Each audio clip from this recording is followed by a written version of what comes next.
The message came at 2 in the morning. Grace Harper was stacking chairs in the empty diner, her feet screaming after a double shift that had bled into the graveyard hours. The phone buzzed in her apron pocket, a sound she'd learned to dread. Creditors didn't sleep. Neither did the collection agencies hunting the medical debt that had swallowed her whole after her mother's cancer treatment. She wiped her hands on her uniform and pulled out the cracked screen. Unknown number. The text was brief, clinical. Asterisk, the package arrives Thursday. Pier 9. Midnight. Come alone. Asterisk. Her thumb hovered over the keyboard. Wrong number. Had to be. She'd gotten plenty of those lately. Her phone was a prepaid burner she'd picked up at a Detroit gas station, the kind people bought when they needed to disappear or couldn't afford anything better. She was the latter. Asterisk, wrong person. Asterisk, she typed back, already toning away. The reply came before she'd even set the phone down. Asterisk, no. You're exactly who I need. Asterisk. Something cold slithered down her spine. She stayed at the words until they blurred. This wasn't a mistake. This was something else. Something that knew her name before she'd ever given it. Grace had been drowning for 2 years. Ever since the diagnosis. Ever since the insurance company found reasons, endless, bureaucratic reasons, to deny coverage. Ever since she'd watched her mother waste away in a Cleveland hospital room while the bills piled higher than hope. The funeral had cost more than she'd made in 6 months. The debt collectors started calling before the ground had settled over the grave. Now she worked 3 jobs. Diner waitress. Overnight stock at a warehouse. Weekend cleaning crew at an office building downtown. She slept 4 hours if she was lucky. She ate ramen and gas station coffee. She wore the same rotation of thrift store clothes until they fell apart. And still, the numbers only grew. 4 to 3,000. Then 60. Then 85. Interest compounding like a disease. She lived in a studio apartment in a neighborhood the newspapers called transitioning. That meant rent was barely affordable and sirens were the soundtrack to sleep. The building smelled like mold and someone else's cooking. The radiator clanked like it was trying to escape. But it was hers. For now. Until the eviction notice she knew was coming. Detroit had been her mother's city. The place she'd grown up, fallen in love, buried her own parents. Grace had promised to stay, to keep the memory alive. But Detroit didn't owe her anything, and it had made that clear. The phone buzzed again. Asterisk, you need money. I need discretion. Thursday. Pier 9. I'll make your debt disappear. Asterisk. Her breath caught. She read it twice. 3 times. The diner's fluorescent buzz felt suddenly too loud. The empty booths too watchful. Her debt. How did they know? Asterisk, who is this? Asterisk. The response took longer this time. Long enough that she thought maybe it was over. Maybe she'd imagined it. Maybe exhaustion had finally cracked something in her mind. Then, asterisk, someone who keeps his word. Be there. Or don't. But this offer expires at 12:01. Asterisk. Grace stood in the empty diner with her phone hot in her hand and something dangerous blooming in her chest. Hope. The kind that came with teeth. Asterisk, asterisk, before we go on. Tell us, where are you watching from? Drop it in the comments below. Asterisk, asterisk. She didn't sleep that night. Couldn't. She lay on her mattress on the floor. The frame had broken months ago and she couldn't afford to replace it, and stared at the water stain on the ceiling that looked like a map of somewhere better. The text sat in her phone like a lit fuse. Thursday came faster than she wanted. She told herself she wouldn't go. Told herself 100 times. This was how people vanished. How they ended up in the river or buried in the woods outside the city. This was every true crime podcast she'd ever listened to while scrubbing toilets at 3 a.m.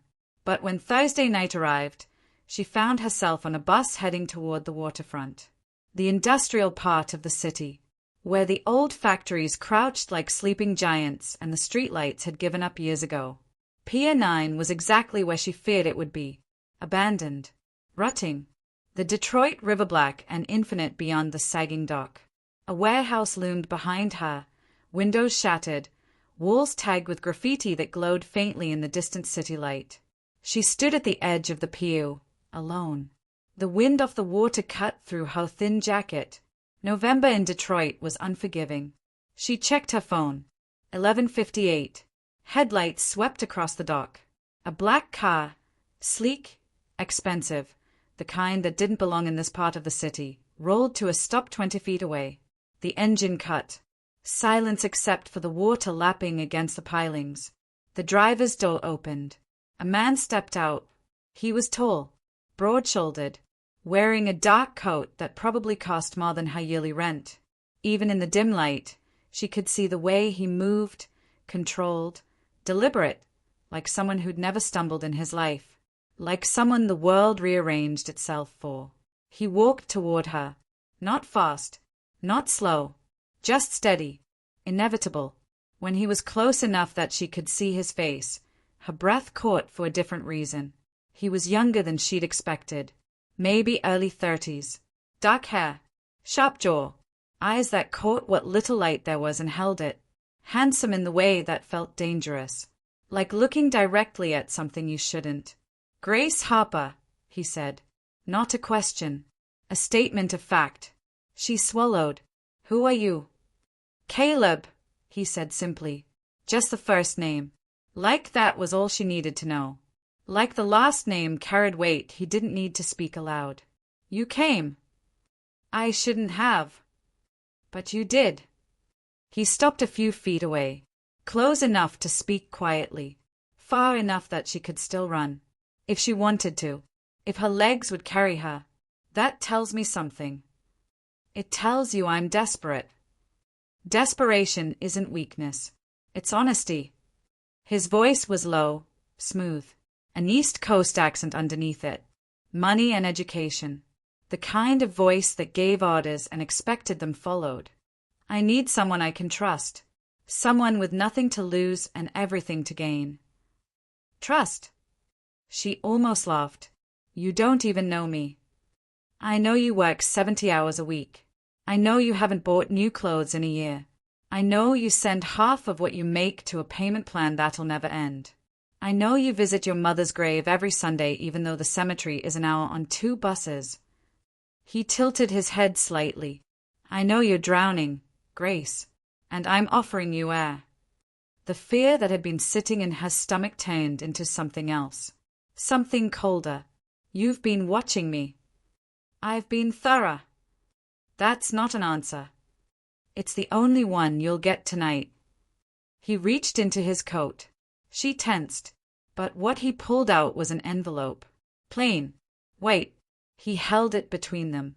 $87,412. That's what you owe, as of this morning. This is a cashier's check for the full amount, plus $50,000 more.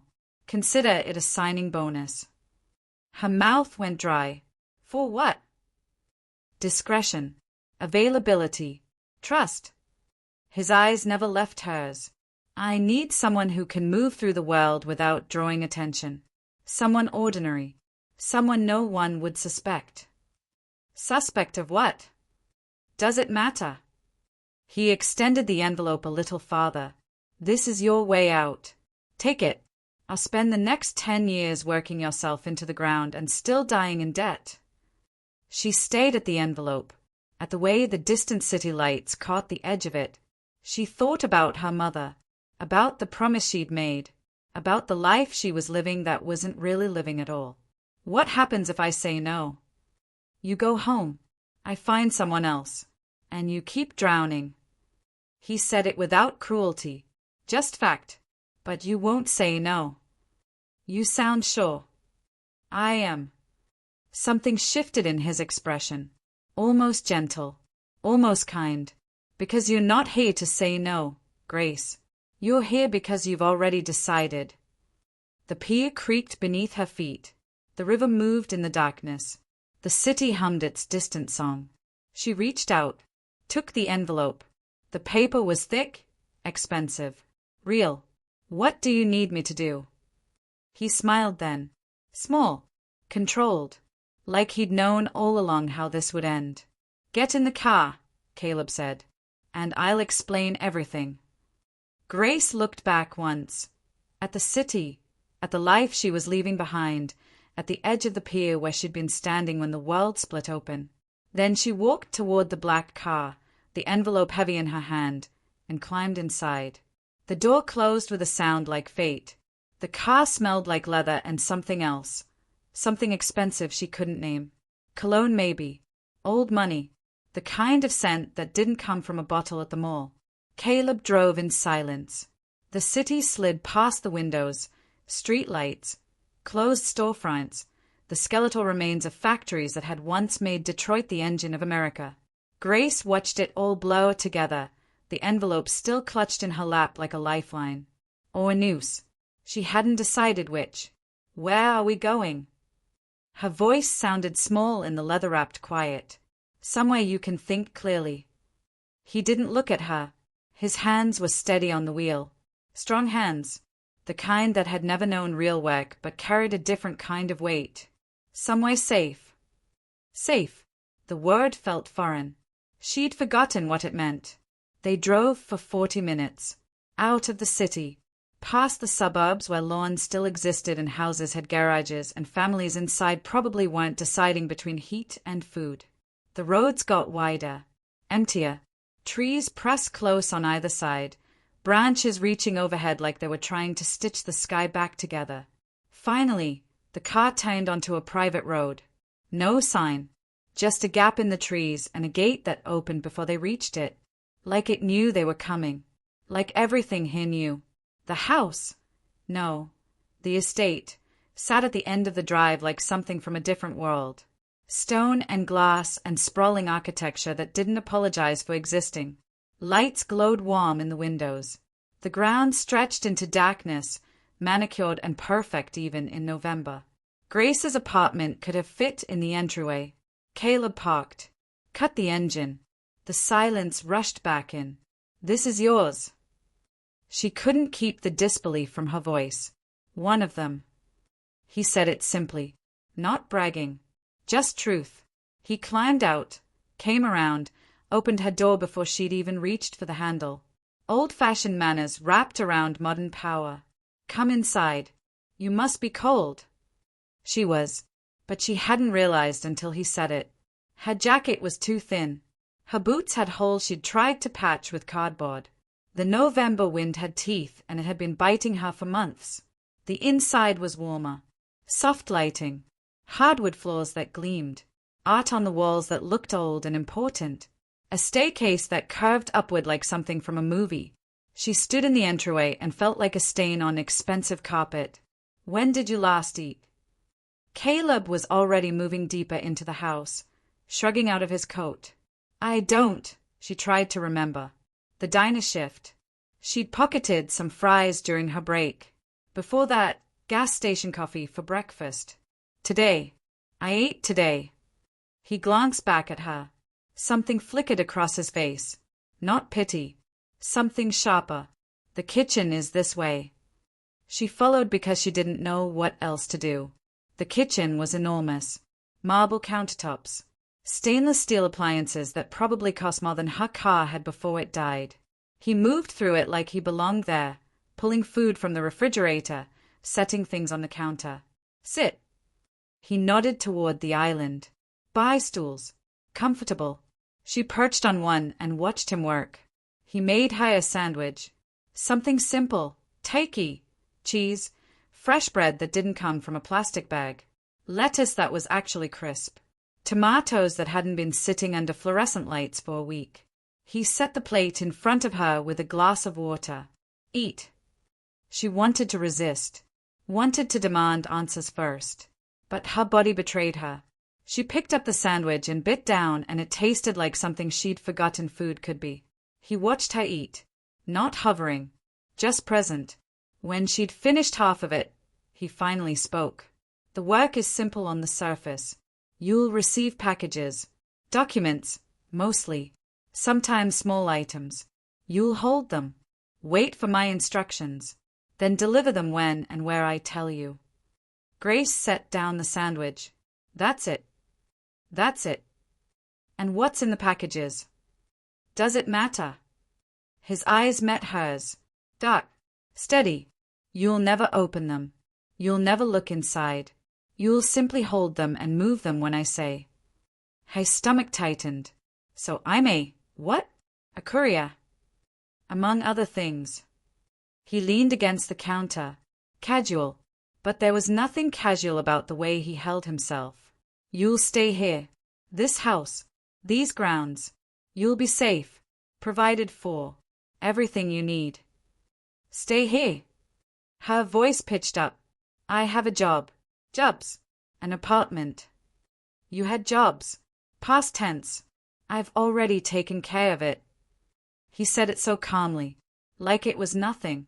Like rearranging someone's entire life was something he did before breakfast. Your apartment's paid through the end of the year. Your landlord thinks you took a job out of state. Your employers have already received notice. Clean breaks. No questions. The sandwich turned to ash in her mouth. You can't just. I can. I did. He straightened. Took a step closer. You need to understand something, Grace. The world you were living in. It was eating you alive. Slowly. Piece by piece. This is mercy. Mercy. She stood, the stool scraping back. You're telling me I can't leave. I'm telling you that you won't want to. His voice didn't rise, didn't sharpen. Somehow that made it worse. You took the money. You got in the car. You came here.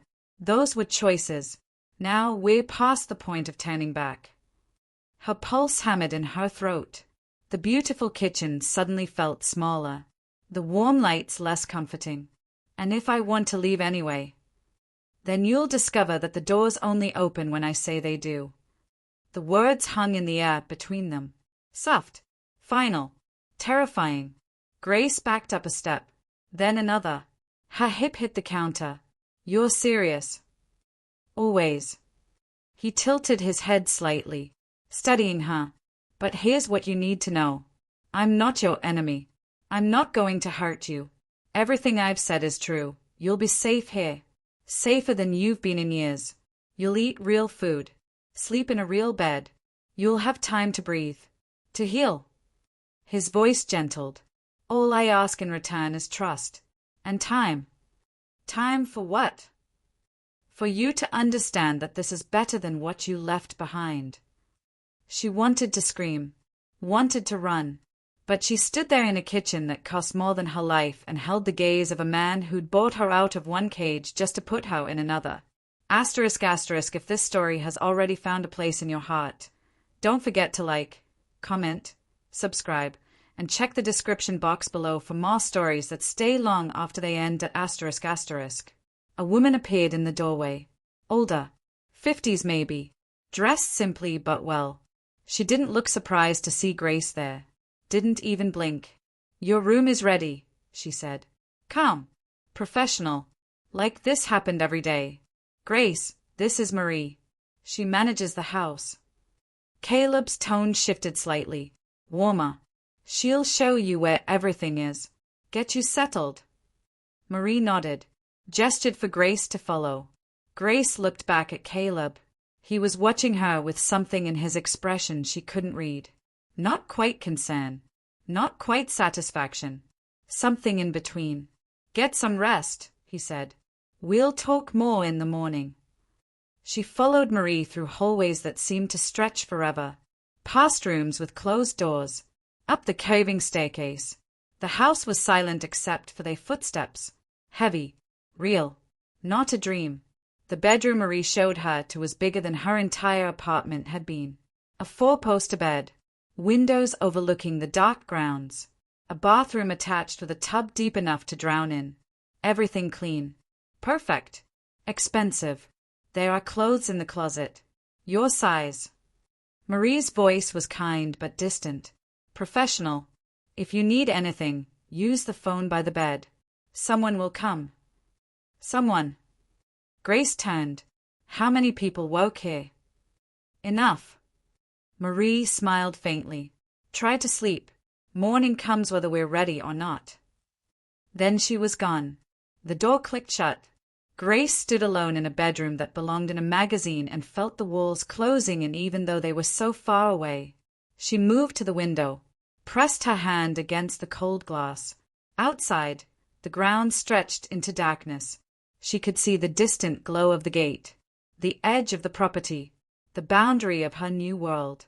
She pulled her phone from her pocket. No service. Of course not. Grace Harper had walked onto that pier looking for a way out. She'd found something else instead. A gilded cage in the Michigan woods. And a man who spoke softly but held all the keys. Grace didn't sleep. She lay on top of the covers, too afraid to disturb the expensive linens, and watched the shadows move across the ceiling as hours crawled past. Every sound made her jump. The house settling. Wind against the windows. Her own breathing. When gray morning light finally seeped through the curtains, she was already awake. She found the closet Marie had mentioned. Inside, clothes hung in neat rows. Her size exactly. Jeans that probably cost more than her monthly rent used to. Sweaters softer than anything she'd ever touched. A winter coat that would actually keep her warm. Boots without holes. Everything plain enough to be practical, expensive enough to make her stomach turn. He'd planned this, all of it, before she'd ever gotten in that car. She dressed in the simplest things she could find and ventured into the hallway. The house was different in daylight. Still enormous. Still beautiful. But somehow less threatening. Morning sun poured through tall windows, catching on polished wood and gleaming fixtures. It looked like somewhere people lived. Not happy necessarily, but lived. She followed the smell of coffee downstairs. Found the kitchen. Marie was there, moving through the space with practiced efficiency. She glanced up when Grace entered. "Good morning. Coffee? Please." Grace's voice came out rough. She cleared her throat. "Where's he?" "Office. East Wing. But he said to let you have breakfast first." Marie poured coffee into a real mug. Set it in front of Grace with cream and sugar already on the counter. "How do you take your eggs?" "I don't." Grace stopped. Swallowed. Scrambled. "Please." Marie cooked. Grace drank her coffee. It was better than anything she'd had in months. Maybe years.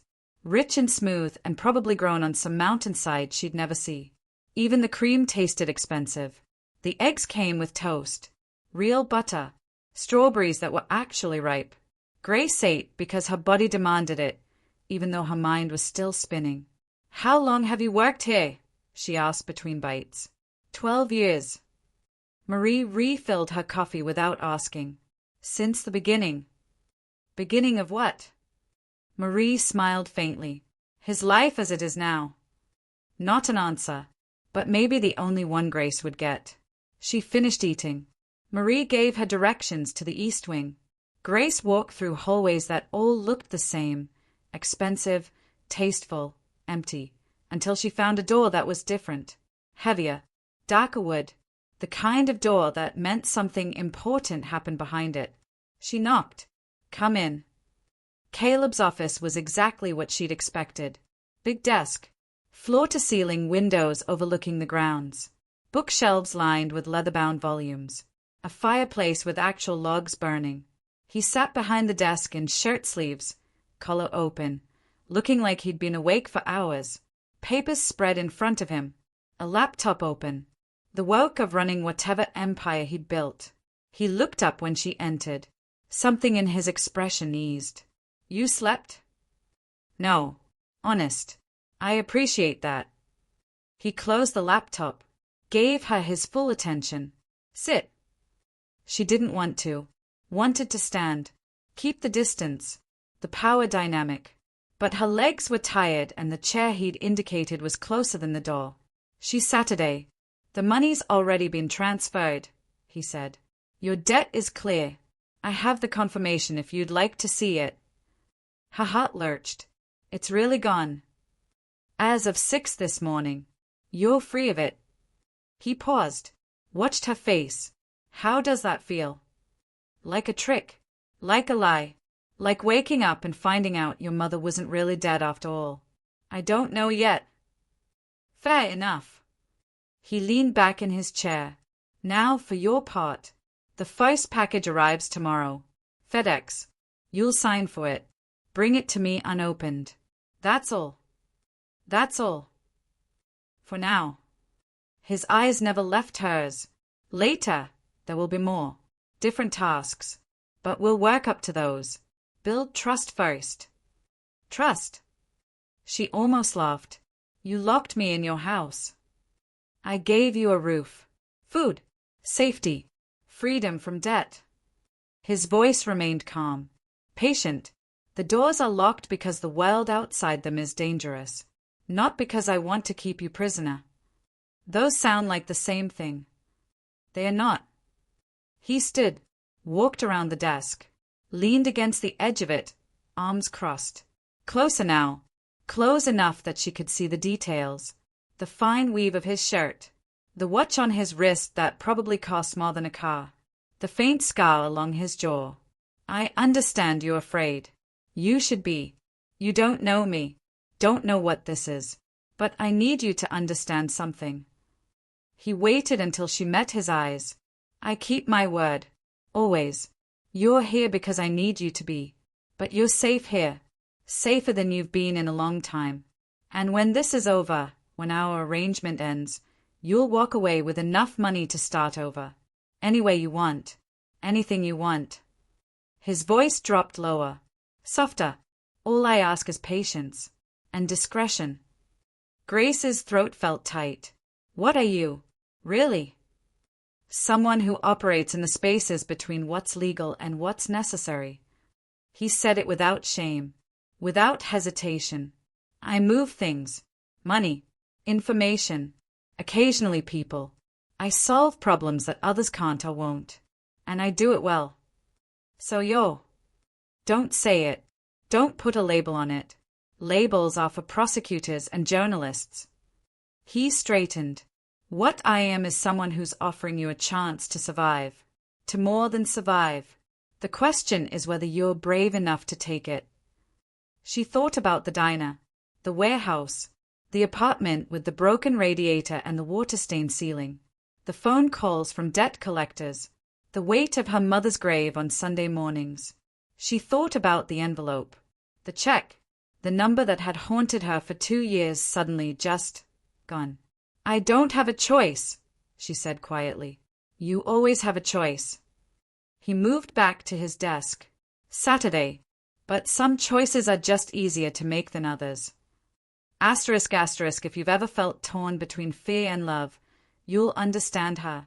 Remember to like, comment, subscribe, and check the description box below. Your support keeps stories like this alive. Asterisk asterisk. The days blurred together after that. Grace learned the rhythms of the house. Morning coffee in the kitchen with Marie. Breakfast. Then nothing. Hours of nothing. She couldn't leave. The grounds were surrounded by walls and gates that didn't open. But inside, she had everything. A library full of books she'd never had time to read. A television with every channel. A gym in the basement. A heated pool under a glass roof. It was comfortable. Too comfortable. Caleb was there and not there. She'd see him in the mornings sometimes. Evenings. He'd ask how she was settling in. If she needed anything. His voice always gentle. His questions always careful. Like she was something fragile he was afraid of breaking. The first package came on Tuesday. She signed for it.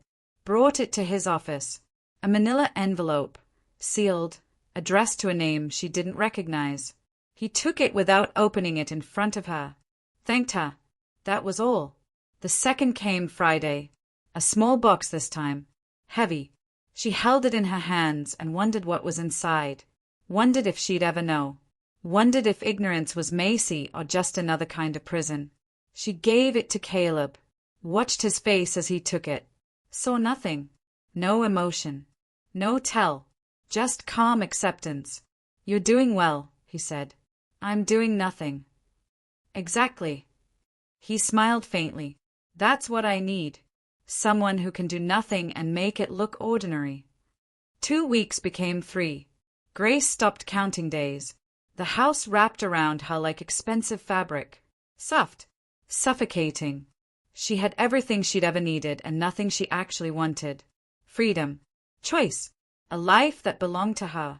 But at night, when she lay in that too-big bed and listened to the silence, she had to admit something she hated admitting.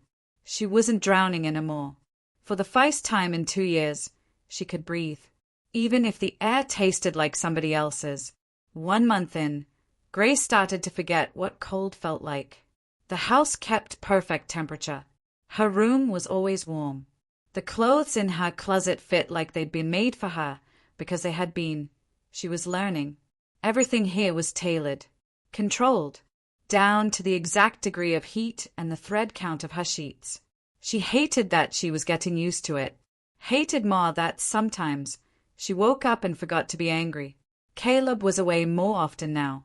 Business, Marie said, though she never specified what kind. He'd leave in the morning, suit, briefcase, the same black car, and return after dark. Sometimes he'd knock on Grace's door, ask if she'd eaten, if she needed anything. His voice always quiet in the hallway shadows. She started saying yes more than no. Yes to watching a movie with him in the den. Yes to dinner at the long table instead of alone in her room. Yes to chess games by the fire where he played with patient strategy and she fumbled through moves she'd learned from her father before he left. He never pushed, never demanded, just offered. And slowly, without meaning to, she stopped refusing. It was Tuesday when everything shifted. Grace was in the library, 3rd floor, west wing, walls of books she was working through one spine at a time, when she heard the shouting, muffled, distant, coming from somewhere below. She froze, book open in her lap, every instinct screaming at her to stay put. Mind her business, keep her head down.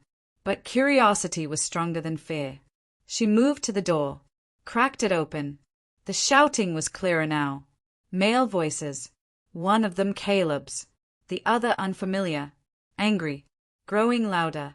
Grace slipped into the hallway, followed the sound, down the stairs, through corridors she'd learned by heart. The voices led her to a wing she'd never been in, a part of the house that felt different, colder, more utilitarian, less lived in. She stopped at a corner, pressed against the wall, listened. Don't care what he said.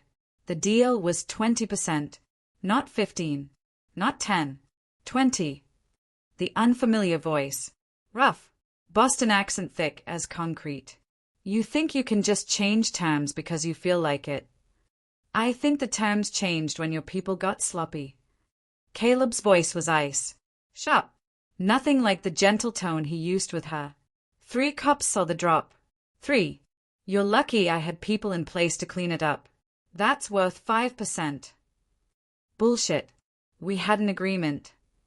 We had an agreement based on competence. You didn't deliver. Something crashed. Glass maybe. Grace flinched but didn't move. You're making a mistake. The other man's voice dropped. Threatening now. You don't want us as enemies. I don't want you at all. Footsteps. Caleb moving. But here we are. So you have 2 options. Take the 15% and walk away. I refuse and discover what happens to people who waste my time. Silence. Long tense. Grace held her breath. You're dead, you know that. The Boston voice again. Quieter now, but sharp as a blade. Maybe not today. Maybe not tomorrow. But word spreads. You'll wake up one morning and find out how alone you really are. I've been alone since birth. It's never bothered me before. Caleb's voice faded, moving away. Get out. Don't come back. Footsteps. 2 sets. Moving toward her. Grace ran. Back the way she came. Heart pounding. Feet silent on expensive carpet. She made it to the main staircase. Up 2 flights. Back to the library. Threw herself into the chair. Grabbed the book. Tried to slow her breathing. Minutes passed. Maybe 10. Maybe 20. The knock on the doorframe made her jump. Caleb stood there, still in his shirt from this morning. Sleeves rolled up. Expression neutral. But there was something in his eyes. Something hard she hadn't seen before. You had. Not a question. No point lying. Yes. He stepped inside, closed the door behind him. The soft click felt loud in the quiet room. He leaned against the wood, arms crossed, studying her. Scared? Should I be? Of me? No. He said it simply. True. Of what I do? Maybe. But you already knew what I was. Grace. You knew before you got in the car that night. She set the book aside, hands shaking slightly, hid them in her lap. That man. He threatened you. They always do. Caleb moved to the window, looked out at the grounds, the wall beyond. It's part of the negotiation. Posturing. Most of them don't mean it. And the ones who do. I handle it. He glanced back at her. I've been doing this a long time. I'm still here. That tells you something. It tells me you're dangerous. Yes. No hesitation.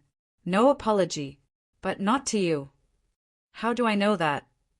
Because if I wanted to hurt you, I would have by now. He turned fully, faced her. Because you're useful to me, healthy and whole. Because despite what you think, I'm not a monster. I'm just practical. Grace stood. The chair scraped back. Practical. That's what you call this? Locking me in your house? Making me hold packages I can't look inside? Listening to you threaten men in hallways? I call it survival. His voice didn't rise. Didn't need to. Mine and yours. The world outside this house would have chewed you up and spit you out. It was already doing it. I gave you an alternative. You gave me a cage. I gave you safety. He stepped closer, 2 feet between them now. She could see the tension in his jaw, the control it took to keep his voice level. Do you have any idea what's out there? What happens to people like you? Alone, vulnerable, desperate. They disappear. They get used. They end up in places that make this house look like paradise. And you're better. I'm honest about what I am. Closer now. 1 foot. His eyes locked on hers. I don't pretend to be noble. Don't pretend this is anything other than what it is. A transaction. Your discretion for my protection. Your silence for your survival. My silence. Her voice shook. That's what this is really about, isn't it? You need someone who won't talk, won't ask questions, won't become a problem. Yes. Simple. Direct. True. That's exactly what I need. And you need what I'm offering. We're using each other. That's not wrong. That's just honest. She should have been afraid, should have run, should have demanded he let her go. But standing there, close enough to see the faint stubble on his jaw, the way his chest rose and fell with controlled breathing, the absolute certainty in his dark eyes, she felt something else entirely. She felt seen. Not like an object. Not like a pawn. Like someone who'd made a choice and was living with it. Like someone strong enough to survive in his world. Asterisk asterisk if your heart's racing too. Take a breath. And don't forget to like, comment, subscribe, and check the description box below for more unforgettable love stories. Asterisk asterisk. To know more, she said quietly. His expression shifted. Surprise maybe. More. About you. About what you do. About why you need me here. She lifted her chin. If I'm part of this, I should understand it. The less you know. The less I know, the more dangerous I am. She cut him off. Didn't flinch when his eyes hardened. Because I'll make assumptions. Fill in blanks. Get things wrong. But if you tell me the truth, some of it, I'll know how to act. What to do. How to be useful. Caleb stayed at her, long enough that the silence grew weight. Then something in his face eased. Not quite a smile, but close. You're smarter than I gave you credit for. You picked me. That says something about your judgment. Now he did smile. Slight, brief, but real. Come with me. He led her back through the house. Down to the wing where she'd heard the argument. Into an office she'd never seen. Smaller than his main one. More secure. No windows. A desk with multiple monitors. File cabinets that looked reinforced. A safe built into the wall. He gestured to a chair. She sat at a. He remained standing. Paced slightly. Thinking. I move money for people who can't move it themselves, he said finally. Politicians. Businessmen. People with resources they need cleaned. Made legitimate. I facilitate that. Take a percentage. Use my own network to ensure nobody asks questions. You launder money. Among other things. I also broker deals between parties who can't meet publicly. I solve problems that require discretion. I make things, and occasionally people, disappear when necessary. People. Her stomach turned. Not like that. He stopped pacing. Looked at her directly. I relocate them. New identities. New lives. Witness protection without the government oversight. It's actually the cleanest thing I do. And the packages I receive. Information mostly. Account numbers. Passwords. Occasionally cash or items that need to move without digital trails. Your waypoint. Nothing more. But an important one. Why me? Because you nobody. He said it without cruelty. Just fact. No criminal record. No connections. No reason for anyone to watch you. You're invisible. That's valuable. Grace processed this. The truth settling over her like cold water. So I'm, what? A decoy. A buffer. If anyone traces the packages, they find you. An ordinary woman. Living quietly. Nothing suspicious. The trail ends there. And if they don't believe that, they will. His voice held absolute certainty. Because I'll make sure they do. You're protected, Grace. Completely. As long as you stay here. As long as you trust me. Trust. There was that word again. She looked at him. This man who spoke of crimes like business meetings, who threatened people in hallways and made them disappear, who'd bought her out of debt and locked her in luxury. She should have hated him. But she was starting to understand him instead. And that felt more dangerous than anything else. December arrived cold and quiet.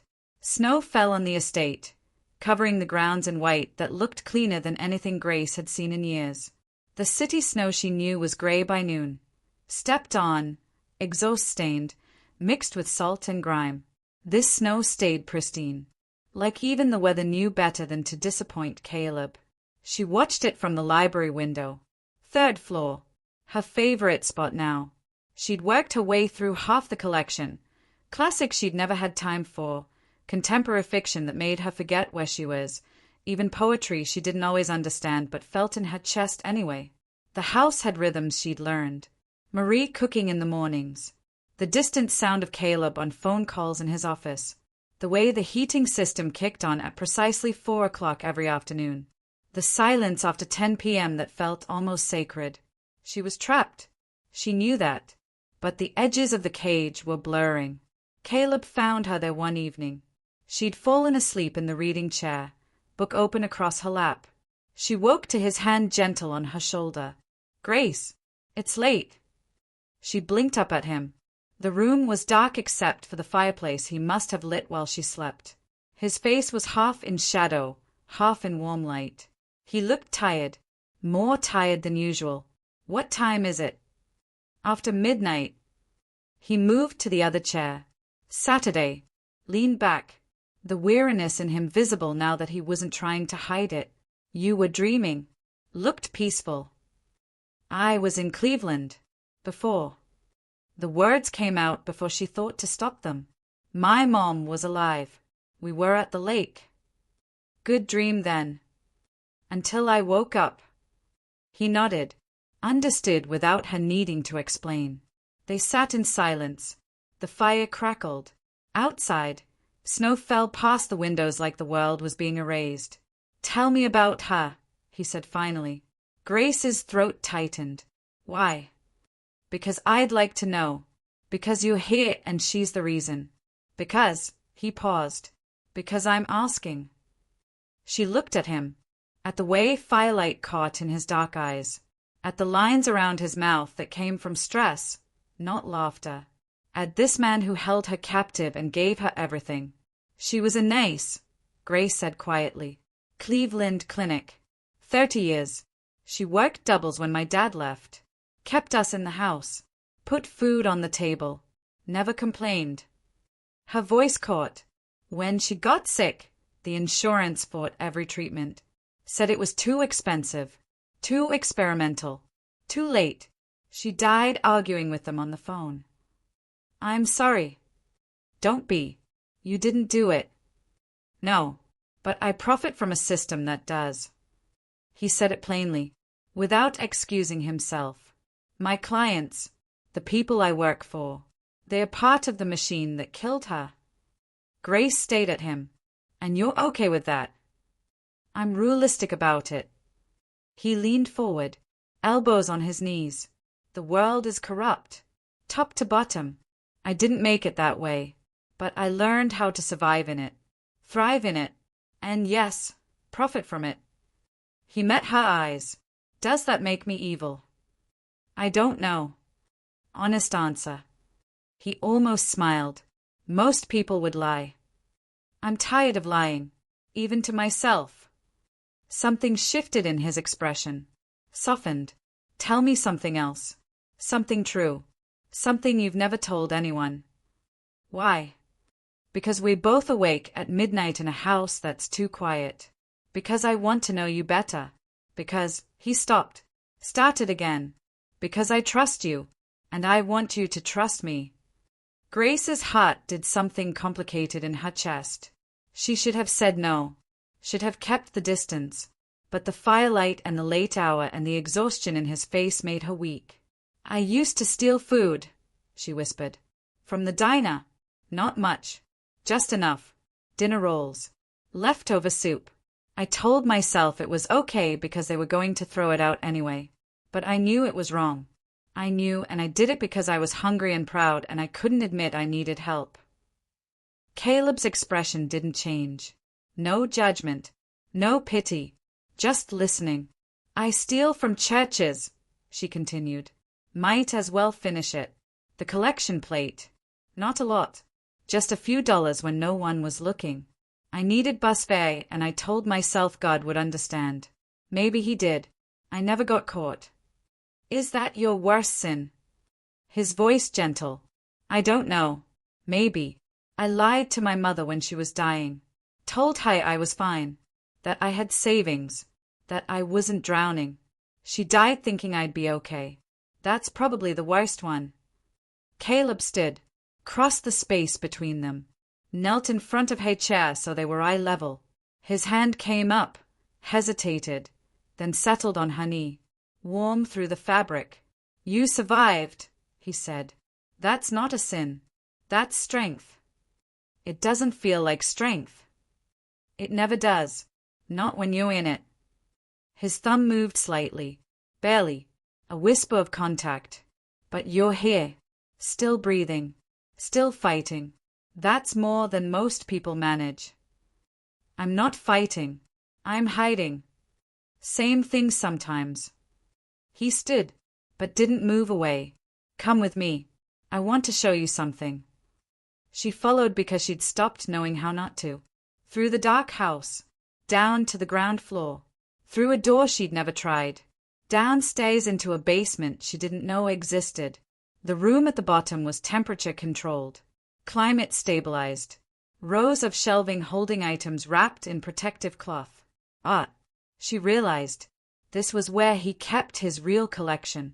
Caleb pulled back coverings, showed how paintings she recognized from textbooks, sculptures that belonged in museums, a violin in a glass case that was probably older than America. You steal too, she said softly. I acquire. But he smiled when he said it. Most of these were stolen before I got them. I'm just the current keeper. When I'm gone, they'll belong to someone else. Nothing really belongs to anyone. Not permanently. He stopped in front of a painting. Small. Intimate. A woman alone at a window. European. Maybe 18th century. This one's my favorite, he said. No one knows who she is. Who painted it? Where it came from? It's been stolen 6 times that we know of. Changed hands. Crossed oceans. Survived wars. And here she is, still waiting at her window. Still watching for something that might never come. Grace looked at the painting. At the woman's face. The longing there. The patience. She looks sad. She looks hopeful. Caleb's voice was quiet beside her. There's a difference. Grace turned to look at him. His profile in the dim light. The way he studied the painting like it held answers. Why did you really bring me here? Not the basement. The house. The estate. This life. He didn't answer right away. When he did, his voice was different. More honest. More raw. Because I'm tired of being alone in a house full of things. The words hung between them. Simple. Devastating. True. Asterisk asterisk before we close this chapter. Take a moment. Like, comment, subscribe, and check the description box below. Every small gesture helps the next story find its way to you. Asterisk asterisk. They stood in the basement museum, surrounded by stolen beauty. 2 people who'd learned to survive in a world that didn't care if they lived or died. Grace reached out, took his hand. Just that. No words.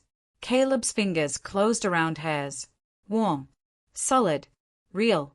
They stayed that way until the cold from the climate control got too much. Then they went back upstairs. Back to the warm parts of the house. Back to separate rooms. But something had shifted. Some wall had come down. And Grace couldn't decide if that meant freedom or just a different kind of falling. The call came at 3 in the morning. Grace woke to shouting. Urgent. Sharp.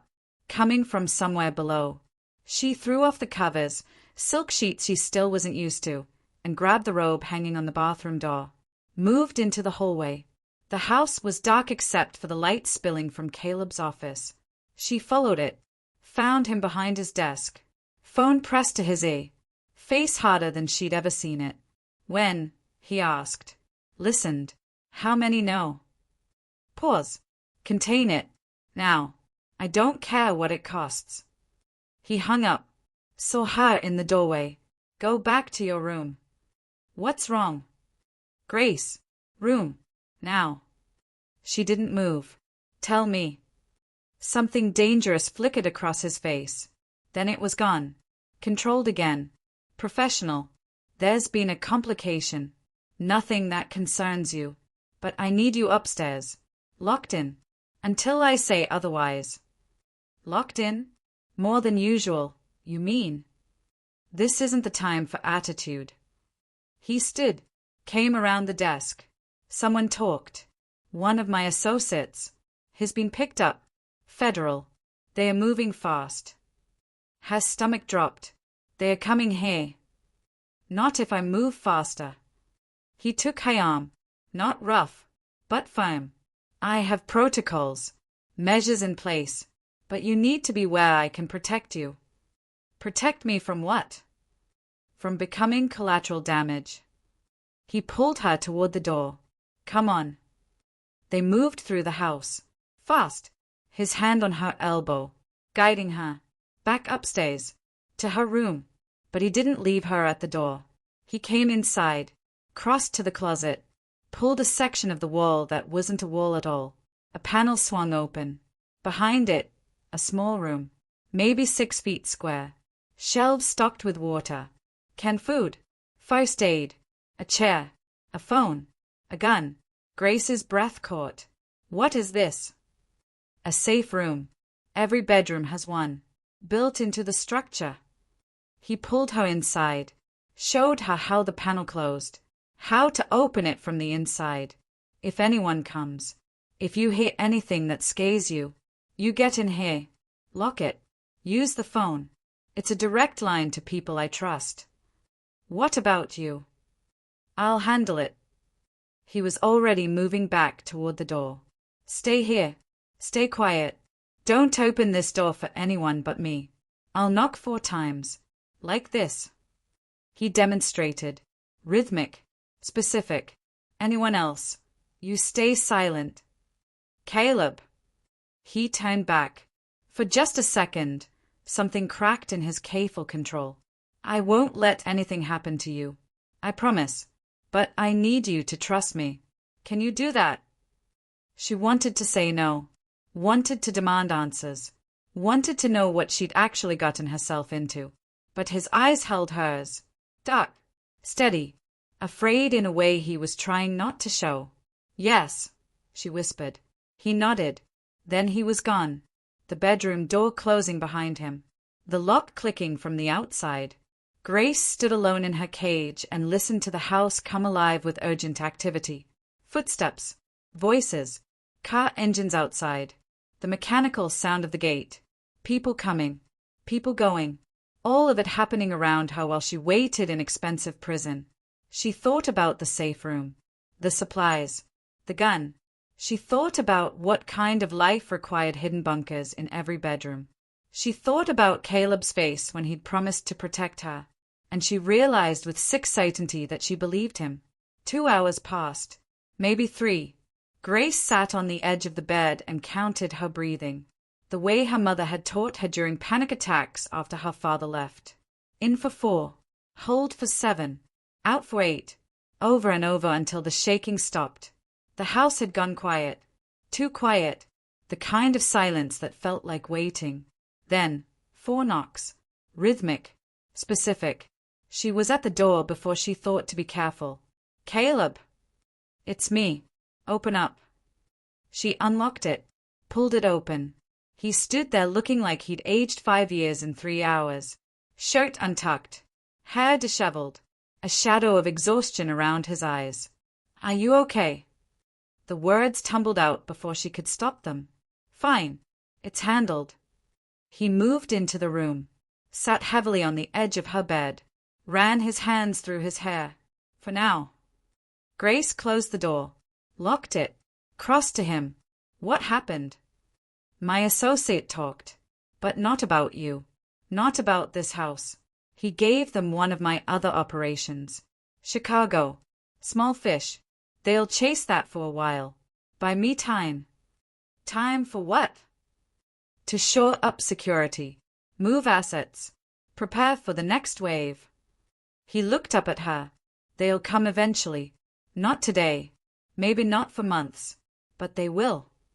So what do we do? We. Something shifted in his expression. You could leave. I could relocate you. New identity. Enough money to start over. You'd be safe. Grace's heart stuttered. Is that what you want? What I want. He stopped. Started again. What I want doesn't matter. What smart does. And the smart thing is to get you out before this gets worse. But you're not doing that. No. He stood, paced to the window, looked out at the dark grounds. I'm not. Because I'm selfish. Because I've gotten used to you being here. Because, his voice dropped. Because leaving is easy. Staying is brave. And I want to see how brave you are. Grace moved to stand beside him. Their reflections ghost-like in the glass. I'm not brave. I'm terrified. Same thing. He glanced at her. Every day you stay here is a choice. You could run. Find a way. But you don't. That's bravery. Or madness.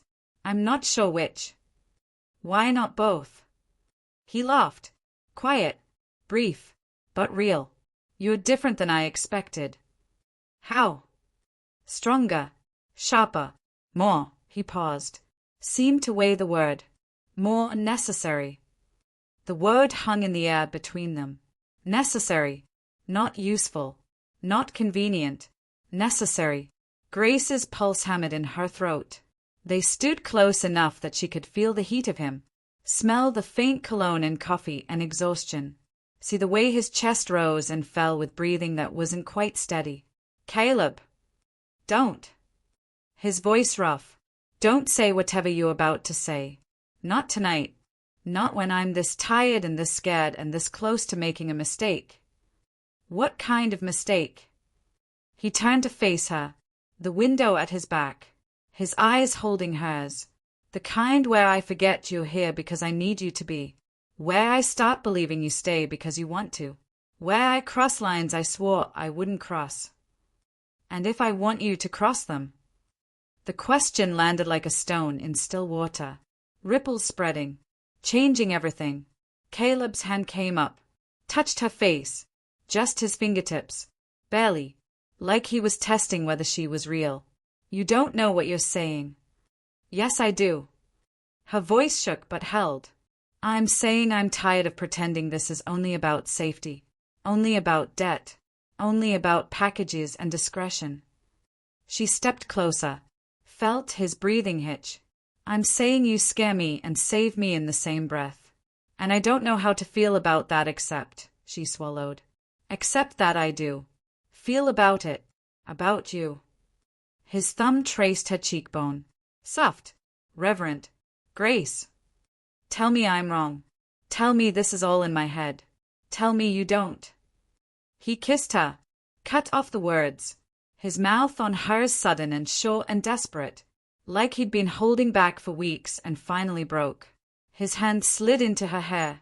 Her hands found his chest. Fisted in his shirt. Pulled him closer. The kiss deepened. Hunger and need in something that felt like falling. Like freedom. Like the moment before impact when you realize the ground is coming, but you don't care because the flying felt too good. When they broke apart, both breathing hard, Caleb pressed his forehead to hers. This is a mistake, he whispered. I know. I can't promise you anything. Can't give you normal. Can't even promise tomorrow. I know that too. And you still? Yes. She pulled back enough to see his face. Yes. Whatever this is. However long it lasts. Yes.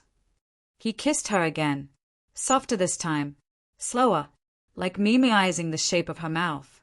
The taste of her. The way she fit against him. Outside, dawn started to break over the estate. Light creeping across the snow. The world waking up. And inside Grace Harper's gilded cage, something new began. Fragile. Dangerous. Real.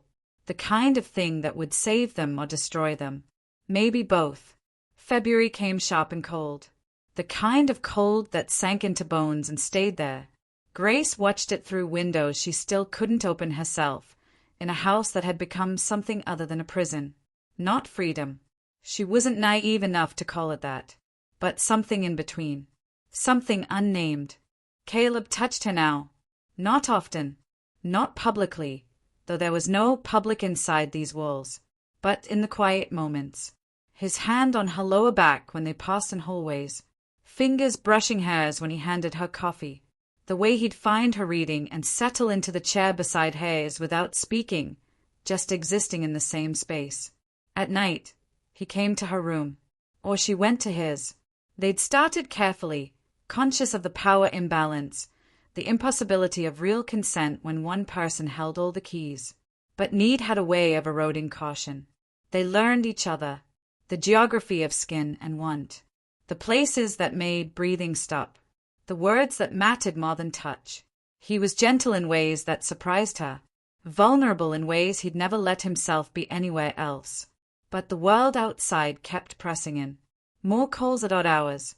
More men in suits arriving after dark. More packages that Grace signed for with hands that shook less now but still shook. She was deeper in it. She knew that.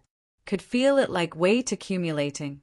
Every day she stayed was another day she became complicit. She'd stopped pretending otherwise. Tell me something, she said one night. They were in his bed. Her head on his chest. His fingers tracing patterns on her shoulder. The painting. The woman at the window. Is she a prisoner? I don't know. The painter never said. But what do you think? Caleb was quiet long enough that she almost thought he wouldn't answer. Then, I think she's someone who learned to love her cage. Or at least make peace with it. That's sad. Is it? She's still there. Still looking out. Still hoping. That takes strength. Grace tilted her head. Looked at him. Is that what I am to you? The woman at the window. His hand stilled. You're someone who deserves better than what I can give you. That's not an answer. It's the only honest one I have. He met her eyes. You should hate me. For keeping you here. For making you part of this. For being selfish enough to want you anyway. I should, she agreed. But I don't, which probably makes me the dishonest one. He kissed her forehead. Soft. Said nothing. Because what was there to say? The call came on a Thursday. Grace was in the kitchen with Marie, learning to make bread, something to do with her hands, something that felt normal. The dough was soft under her palms, yielding, becoming something else through heat and time. Caleb burst through the door, face white, phone in his hand. How much do you trust me? Grace looked up, flour on her hands. What? How much? Exact answer. Now. I don't, she stopped. Saw his face, the fear there. Completely. Why? They are coming. Federal agents. They have a warrant. Someone gave them enough to justify a raid. He crossed to her, took her shoulders. I need you to do exactly what I say. No questions. No hesitation. Can you do that? Her pulse kicked into overdrive. Yes. Good. He pulled her toward the door. Marie was already moving, clearing the kitchen, hiding evidence of life, operating on some protocol Grace didn't know existed. There's a car in the garage. Fourth bay. Keys in the visor. You're going to drive it. Out the service gate. Not the main entrance. The road east leads to a property I own. 40 minutes. Address is in the GPS. What about you? I'll be fine. I have lawyers. Procedures. This isn't my first raid. He pulled her through the house, moving fast. But you can't be here. If they find you, they'll use you. Squeeze you for information. Make you testify. You'll become a liability. To me and to yourself.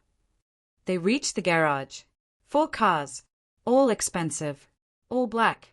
He pulled open the door to the 4th. Shoved a bag into her hands. Go bag, she realized. Clothes. Cash. Documents she didn't recognize. There's an ID in there. Credit card. Everything you need. Use that name. Not yours. Not until I tell you it's safe. Caleb. Listen to me. He cupped her face. Urgent. Desperate. If this goes bad. If I'm arrested. If I can't reach you. There's a lawyer. Her name and number are in the bag. She'll help you disappear. Really disappear. New life. New identity. Enough money that you'll never worry again. Tears burned Grace's eyes. I don't want a new life. I want. I know. He kissed her. Had. Brief. But we don't always get what we want. Sometimes we just get to survive. Remember that. Sirens in the distance. Growing closer. Go. Now. Don't stop. Don't look back. Don't call anyone. He stepped away, creating distance. I'll find you. When it's safe. I promise. Grace climbed into the car. Hands shaking. Key in the ignition. Engine roaring to life. She looked at him one last time. Standing in the garage. Expensive suit. Perfect hair. Absolute control. But his eyes held fear. I love you, she said. The words falling out. Unplanned. True. His face cracked. Just for a second. Then prove it. Drive. She drove. Through the service gate that opened automatically. Down a road she'd never traveled. Away from the estate. Away from the life she'd built in that gilded cage. Away from the only safety she'd known in years. In the rearview mirror, she saw the flashing lights. Police. Federal agents. Descending on the house like locusts. And Caleb standing in the doorway. Hands raised. Surrendering to whatever came next. Asterisk asterisk if stories like this linger in your heart long after they end. Don't leave just yet. Like, comment, subscribe, and check the description box below. And let the next story find you when the night grows quiet again to asterisk asterisk. Grace drove for 40 minutes, then 50, then an hour, past Detroit, past the suburbs, into country that felt like another world. Snow-covered fields, abandoned barns, the kind of Michigan that tourists never saw. The GPS led her to a farmhouse, old, weathered, lights off. She pulled into the detached garage, cut the engine, sat in the sudden silence. Her phone buzzed. Unknown number. She answered without thinking. "You made it." Caleb's voice, strained but steady. "Good. Stay there. Don't leave the property. I'll be in touch." "Are you?" "I'm fine. Answering questions. Playing games. This is what I do, remember?" Pause. "Grace, what you said. In the garage." Her throat closed. "I meant it." "I know." His voice dropped. Softer. Private. "I'm sorry. For all of it. For dragging you into this. For making you care. For. Don't apologize. I chose this. I keep choosing it." "Then choose it one more time. Stay safe. Wait for me. And when this is over," he stopped. Started again. "When this is over, I'll give you a choice. A real one. No pressure. No obligation. Stay or go. Your decision. I swear it." "Caleb." The line went dead. Grace sat in the dark garage, in a car that cost more than her mother's funeral, holding a bag full of someone else's identity. She'd run from debt into danger, from poverty into captivity, from loneliness into love that might be delusion. But sitting there in the silence and the cold, she realized something. She'd choose it all again. Every moment, every compromise, every beautiful, terrible second. Because Caleb was right. Survival was one kind of strength. But staying? Choosing to stay when you could run? That was something else entirely. 3 months. That's how long Grace lived in the farmhouse. Spring came slowly to rural Michigan. Mud season before renewal. Ice melting into flooded fields. The earth revealing itself bone by bone. She watched it through windows that she could finally open. Felt wind that she chose to feel. But freedom, she'd learned, was more complicated than unlocked doors. The first month, she barely slept. Every car on the distant road made her jump. Every phone call, and there were so few, sent her heart racing. Caleb reached out in careful increments. Burner phones. Coded messages. Just enough to let her know he was alive. Fighting. Still standing. The lawyers were good. The case was complicated. The evidence circumstantial. The associate who'd talked had credibility problems, prior convictions, personal vendettas. It would take time, maybe a year, maybe more. But Caleb was confident. He always was. Grace spent the days learning to be still. No jobs to rush to. No debt hanging over her head. No one watching. She read, cooked simple meals, walked the property line until she knew every tree. Slept when she was tired, woke when she wanted. She'd never had that before. Not once in her adult life. It felt like drowning in air. The second month, she started to remember who she'd been. Before the debt, before her mother's illness, before exhaustion became her natural state. She'd wanted things once. Small things. A garden. Time to paint. The freedom to drive somewhere just to see what was there. She planted herbs in the farmhouse kitchen. Nothing fancy. Just basil and rosemary in old coffee cans. They grew. She watered them. Watched them reach toward light. It wasn't much. But it was hers. Caleb called on a Tuesday. His voice sounded different. Lighter. They dropped 6 of the 8 charges. The other 2 won't stick. My lawyers are negotiating. Should be done in a week. Maybe 2. Grace's hand tightened on the phone. And then I come get you. If you want me to. The question hung between them. Unspoken but enormous. Stay or go. Cage or freedom. Him or yourself. I want you to, she whispered. His exhale was audible. Relief. Good. I was afraid that I'd come to my senses. Something like that. Pause.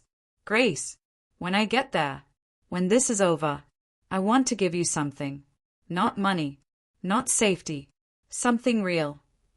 What? Choice. Actual choice. About where we live. What we do. How this works. His voice steadied. Serious. I've spent my whole life controlling things. People. Outcomes. But with you, I want something different. Something equal. I don't know how to do that yet. But I want to learn. Tears burned Grace's eyes. That's the most romantic thing anyone's ever said to me. Depressing commentary on your life. Or yours. She smiled through the tears. Come get me. We'll figure out the rest. He came on a Saturday, mid-morning, the black car rolling up the drive like a dream she'd had before. Grace watched from the porch, heart hammering, hand steady. Caleb climbed out. He looked thinner, tired, but whole, real. He stopped at the bottom of the steps, looked up at her. Permission to approach. She laughed. Couldn't help it. Granted. He climbed the steps, stopped in front of her, close enough to touch but not touching, waiting. Grace closed the distance, wrapped her arms around him, felt his arms come around her in return. Tight, desperate, like holding on was the only thing keeping him upright. They stood that way for a long time, long enough that the sun moved, long enough that breathing synchronized, long enough that the fear finally started to ease. I missed you, he said into her hair. I missed you too. I thought, his voice caught, I thought I'd lost you, that you'd realize how insane this all is, that you'd take the money and run. I thought about it. Honesty, always, for about 5 minutes. Then I realized I'd rather be insane with you than sane alone. He pulled back, looked at her. That's the most romantic thing anyone's ever said to me. Then we're even. He kissed her. Soft, sweet, different than before. Less desperate, more certain. Like they'd earned this, like they'd survived to reach it. When they broke apart, he pulled something from his pocket. An envelope. Not the thick kind from that first night. Something smaller. Personal. What's this? Deed to this house. In your name. Not an alias. Your real name. It's yours. Outright. No strings. No conditions. Whether you stay with me or not. Grace stayed at it, the envelope in her hand. The weight of what it meant. Why? Because you need something that's yours. Really yours. Not given as a condition of staying. Not tied to me or my world. Just yours. He cupped her face. Because I love you. And love without freedom isn't love at all. The tears came for Rael. Now, Grace didn't fight them. Let them fall. Let him wipe them away with his thumbs. I don't know how to do this, she whispered. A normal relationship. When nothing about us is normal. Then we make our own normal. He smiled. Small. Hopeful. We start here. This house. This land. We figure out what we want. Together. No more cages. No more locked doors. Just two people trying to build something real. What about your business? The packages? All of it? I'm scaling back. Selling off the dangerous parts. Keeping what's legitimate. It won't make me noble. But it'll make me safer. For you. For us. He paused. If there is an us. Grace looked at the envelope. The deed. The choice in her hand. She thought about the diner. The debt. The phone call at 2 a.m. that had split her life open. She thought about the estate. The fear. The way captivity had slowly become something else. She thought about this man who'd bought her and freed her in the same breath. Who'd shown her that love could exist even in impossible spaces. That strength came in choosing to stay, not just knowing how to leave. There's an us, she said finally. There's definitely an us. Relief flooded his face. Joy. Real and unguarded and beautiful. They went inside. Together. Made coffee. Sat at the farmhouse table. Talked about the future, tentative, careful, like handling something fragile. Maybe they'd stay here. Maybe they'd travel. Maybe they'd find somewhere new. Somewhere that wasn't Detroit or estates or farmhouses. Somewhere that was just theirs.